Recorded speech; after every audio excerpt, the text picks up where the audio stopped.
ગુજરાત સરકારના કર્મચારીઓ અને પેન્શનરો માટે એક બહુ જ સારા સમાચાર છે. જી સિરીઝનું આયુષ્માન કાર્ડ હવે ઘરે બેઠા બનાવી શકાય છે.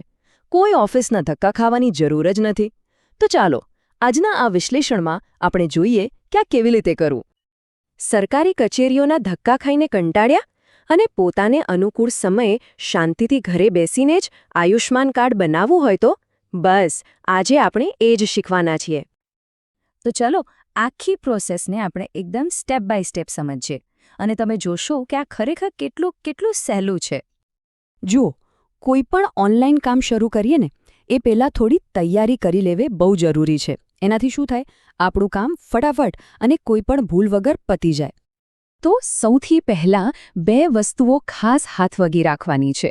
પહેલી અને સૌથી અગત્યની વસ્તુ, પરિવારના દરેક સભ્યનું આધાર કાર્ડ એમના ચાલુ મોબાઈલ નંબર સાથે લિંક થયેલું હોવું જ જોઈએ. કેમ?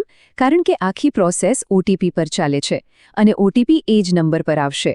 અને બીજી વસ્તુ છે તમારી ઓફિસમાંથી અથવા જો પેન્શનર હોય તો તિજોરી કચેરીમાંથી મળેલું કુટુંબની વિગતોનું પ્રમાણપત્ર. આ 2 વસ્તુઓ તૈયાર રાખો. ઓકે, તો બધી તૈયારી થઈ ગઈ? સરસ. તો હવે પહેલું સ્ટેપ શું છે? સત્તાવાર પોર્ટલ પર લોગિન કરવાનું. ચાલો જોઈએ કે એ કઈ રીતે થશે. સૌથી પહેલાં તો beneficiary.nha.gov.in આ વેબસાઇટ ખોલી લો. ત્યાં તમને બેનિફિશિયરીનો ઓપ્શન દેખાશે. બસ એને સિલેક્ટ કરીને તમારો મોબાઈલ નંબર નાખી દો. જેવો નંબર નાખશો એટલે એક ઓટીપી આવશે. એ ઓટીપીથી વેરીફાઈ કરવાનું. પછી સ્ક્રીન પર એક કેપ્ચા કોડ દેખાશે. એ નાખીને લોગિન બટન પર ક્લિક કરી દો. બસ આટલું કરતાં જ પોર્ટલમાં લોગિન થઈ જવાશે. સારું, તો હવે પોર્ટલની અંદર તો આવી ગયા. હવેનું કામ છે સિસ્ટમમાં આપણા પરિવારની વિગતો શોધવાનું. એના માટે થોડીક માહિતી ભરવી પડશે. અહીંયા એક વાત ખાસ યાદ રાખવાની છે. જે લોકો હાલમાં નોકરી પર છે એમને રેગ્યુલર એમ્પ્લોયી ઓપ્શન સિલેક્ટ કરીને પોતાનો એચઆરપી નંબર નાખવાનો છે. અને જેઓ રિટાયર થઈ ગયા છે એટલે કે પેન્શનરો, એમને પેન્શનર ઓપ્શન સિલેક્ટ કરીને પોતાનો પીપીઓ નંબર નાખવાનો છે. આ ભૂલ ના થાય એનું ખાસ ધ્યાન રાખજો, કારણ કે સાચો વિકલ્પ પસંદ કરવો બહુ જ જરૂરી છે. જેવી સાચી વિગતો નાખીને સર્ચ બટન દબાવશો ને એટલે તરત જ કર્મયોગી પોર્ટલમાંથી ડેટા ખેંચાઈને આવી જશે અને સ્ક્રીન પર પરિવારના બધા જ સભ્યોના નામનું લિસ્ટ દેખાવા લાગશે. ચલો, હવે આપણે આખી પ્રોસેસના સૌથી મુખ્ય ભાગ પર આવી ગયા છીએ. એ છે દરેક ફેમિલી મેમ્બર માટે ઈ-કેવાયસી પૂરું કરવું. તો આ ઈ-કેવાયસી છે શું? બહુ લોકો કન્ફ્યુઝ થતા હોય છે. એકદમ સાદી ભાષામાં સમજીએ તો આ બીજું કંઈ નથી પણ આધાર કાર્ડ અને ઓટીપીનો ઉપયોગ કરીને ઓનલાઈન ઓળખની ખાતરી કરવાની એક રીત છે. બસ આ વેરિફિકેશન પતે એટલે જ આયુષ્માન કાર્ડને મંજૂરી મળે. ઈ-કેવાયસી કરવાની પ્રોસેસ તો સાવ સહેલી છે. જુઓ, લિસ્ટમાં જે સભ્યના નામની સામે નોટ જનરેટેડ લખેલું હોય એને સિલેક્ટ કરો. પછી એમના આધાર સાથે લિંક થયેલા મોબાઈલ પર જે ઓટીપી આવે એ નાખીને ઓથેન્ટિકેટ કરો. એ પછી પેલું જે ઓફિસમાંથી સર્ટિફિકેટ લાવ્યા હતા ને એને પીડીએફ ફોર્મેટમાં અપલોડ કરી દો અને બસ છેલ્લે અરજી સબમિટ કરી દો. થઈ ગયું કામ. જેવું તમે સબમિટ કરશો એટલે સ્ક્રીન પર આવો એક મેસેજ દેખાશે.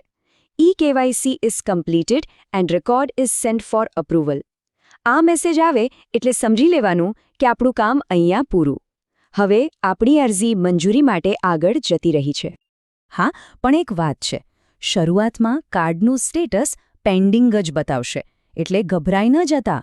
એકવાર જે તે અધિકારીઓ એને ચેક કરીને મંજૂરી આપી દેશે પછી એ સ્ટેટસ અપ્રૂવ્ડ થઈ જશે અને એ પછી જ કાર્ડ ડાઉનલોડ કરી શકાશે. હવે ઘણીવાર એવું બને કે પ્રોસેસ કરતી વખતે કંઈક નાની મોટી તકલીફ આવે, પણ ચિંતા કરવાની બિલકુલ જરૂર નથી. ચાલો આપણે એવી કેટલીક કોમન પ્રોબ્લેમ્સ અને એના એકદમ સિમ્પલ સોલ્યુશન્સ જોઈ લઈએ. સૌથી પહેલી અને સામાન્ય તકલીફ, માની લો કે લિસ્ટમાં પરિવારના કોઈ સભ્યનું નામ જ નથી આવતું, તો શું કરવાનું? એનો ઉપાય છે કર્મયોગી પોર્ટલમાં. તમારે બીજે ક્યાંય નથી જવાનું. સીધું કર્મયોગી પોર્ટલ પર લોગિન કરો. ત્યાં માય પ્રોફાઇલમાં જાઓ અને એમાં ફેમિલી મેમ્બર ટેબ પસંદ કરો. બસ અહીં જે સભ્યનું નામ ખૂટે છે એમની બધી વિગતો ઉમેરીને સેવ કરી દો. થોડા સમયમાં આ વિગતો આયુષ્માન પોર્ટલ પર પણ અપડેટ થઈ જશે. હવે બીજી એક મોટી તકલીફ જે આવી શકે છે એ છે આધાર કાર્ડ મોબાઈલ નંબર સાથે લિંક જ ન હોય. અને જો એવું હોય તો ઓટીપી આવશે જ નહીં અને ઓટીપી વગર ઈ-કેવાયસી થશે જ નહીં. તો શું કરવું? આના માટે આપણી પાસે 2 રસ્તા છે. પહેલો અને સૌથી સારો રસ્તો તો એ છે કે નજીકના કોઈ આધાર સેન્ટર પર જઈને ફટાફટ મોબાઈલ નંબર લિંક કરાવી લેવો. પણ માની લો કે તરત શક્ય નથી તો બીજો રસ્તો પણ છે. તમે કોઈ પણ સીએસસી સેન્ટર, પીએચસી કે પછી માન્ય સરકારી હોસ્પિટલમાં રૂબરૂ જઈને પણ આ કાર્ડ કઢાવી શકો છો.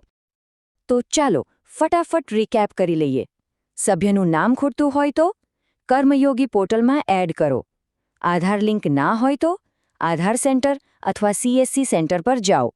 અને હા, એક ત્રીજી અને બહુ જ મહત્વની વાત, જો કોઈની પાસે જૂનું આયુષ્માન કાર્ડ હોય તો પહેલાં એને કોઈ સેન્ટર પર જઈને કેન્સલ કરાવવું પડશે. એ પછી જ આ નવી જી સિરીઝની પ્રોસેસ આગળ વધશે. તો જોયું ને, આટલા સિમ્પલ સ્ટેપ્સ ફોલો કરીને કોઈ પણ કર્મચારી કે પેન્શનર પોતાના અને પોતાના આખા પરિવાર માટે જી સિરીઝનું આયુષ્માન કાર્ડ જાતે જ બનાવી શકે છે. અને સૌથી મોટી વાત શું છે ખબર છે? આ બધા માટે ક્યાંય ધક્કા ખાવાની જરૂર નથી, કોઈ સેન્ટર પર જવાની જરૂર નથી. બધું જ કામ ઘરે બેઠા આરામથી. આનાથી સમય પણ બચે અને મહેનત પણ. એકવાર આ કાર્ડ હાથમાં આવી ગયું પછી ભવિષ્યમાં ગમે ત્યારે કોઈ મેડિકલ જરૂરિયાત ઊભી થાય ત્યારે આનો ઉપયોગ કરી શકાશે. આ એક ખરેખર બહુ જ કામનો અને મહત્વનો દસ્તાવેજ છે. તો હવે જ્યારે આખી પ્રોસેસની ખબર પડી ગઈ છે તો પછી રાહ શેની જોવાની?